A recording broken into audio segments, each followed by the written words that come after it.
Greetings, seekers of wisdom. Today we delve into a topic both universal and timeless: the hidden signs of disfavor. We walk among masks woven from social convention, fear of conflict, and societal norms that often elevate harmony over honesty. But as Marcus Aurelius wrote, the object of life is not to be on the side of the majority, but to escape finding oneself in the ranks of the insane. In this session, we will dissect 7 subtle signs someone dislikes you but hides it. Through the lens of Stoicism, we will learn to navigate these signs with clarity, self-respect, and emotional balance. Let this not be a call to suspicion, but a lesson in discernment and self-mastery. The false smile. Sign 1. The false smile. A forced smile is often more revealing than no smile at all. Study their eyes, for they are the true barometer of sincerity. A genuine smile reflects warmth, but a false one serves as a veil of obligation. Cicero warned, an enemy will betray themselves by their expressions. False smiles are not always malicious, sometimes they're defensive, a shield to avoid vulnerability. Yet the act of masking one's true feelings is itself a form of disconnection.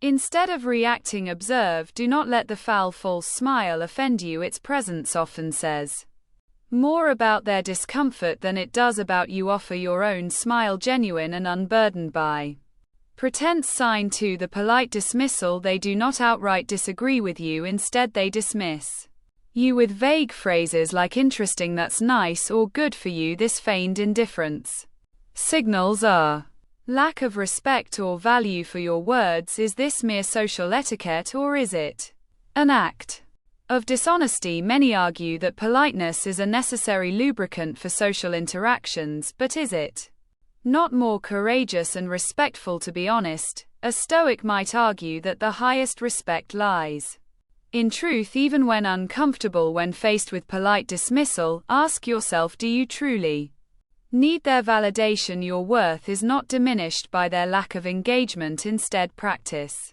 indifference, knowing their opinion is not under your control. Sign 3. The overcompensating. Compliment. Excessive praise can be just as revealing as silence. Over-the-top compliments may indicate an attempt to disguise their true feelings.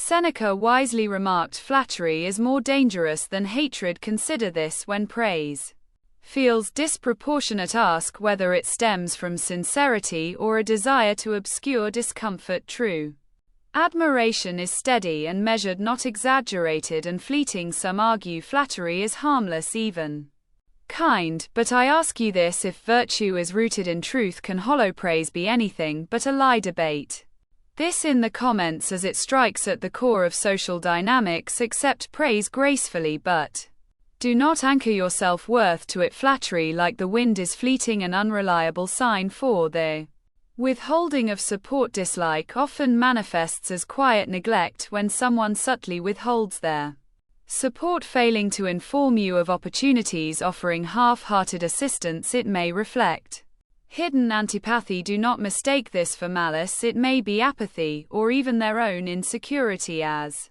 Epictetus taught, you are not disturbed by events, but by your interpretation of them. Is it reasonable to expect support from others, or is self-reliance the ultimate virtue? This question divides thinkers. Some view social bonds as essential, while others see them as secondary to individual strength. View their lack of support as an invitation to build your resilience. You control your efforts, not their actions. Sign 5. The passive-aggressive.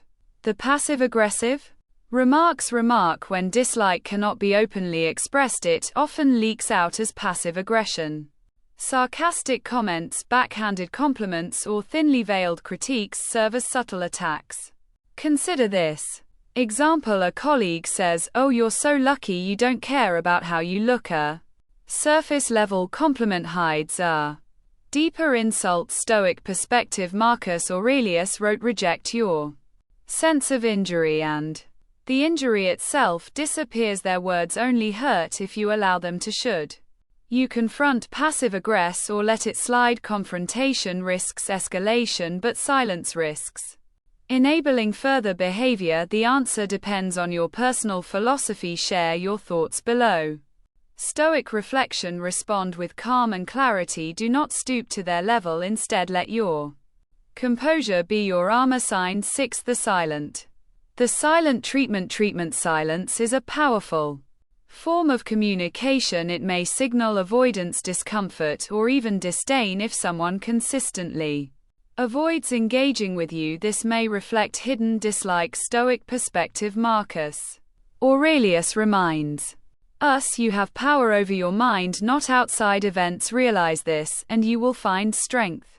Their silence is not your burden. Is silence inherently hostile, or is it a legitimate boundary? Many argue silence can be an act of self-care, while others see it as passive hostility. This question is ripe for debate. Stoic reflection. Do not fear silence. Use it as a mirror to reflect on your own thoughts. If they exclude you, perhaps they are sparing you from a false connection. Sign 7. The discreet.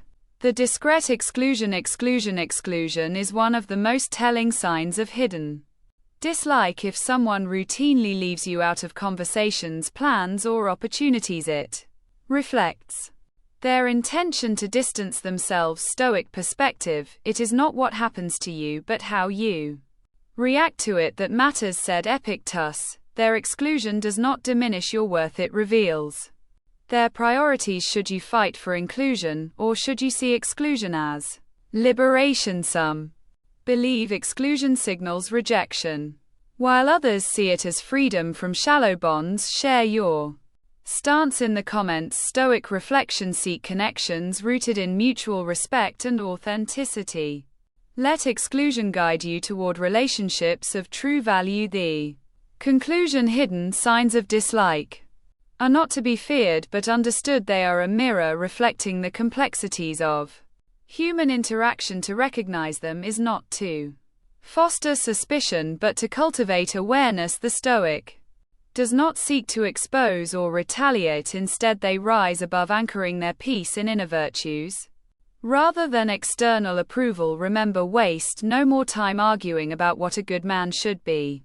Be one. If this discourse has challenged your perspective or sparked disagreement, I welcome your thoughts below. Together, let us engage in a dialogue that sharpens our minds and deepens our understanding. Until next time, walk your path with clarity and conviction. Thanks for watching.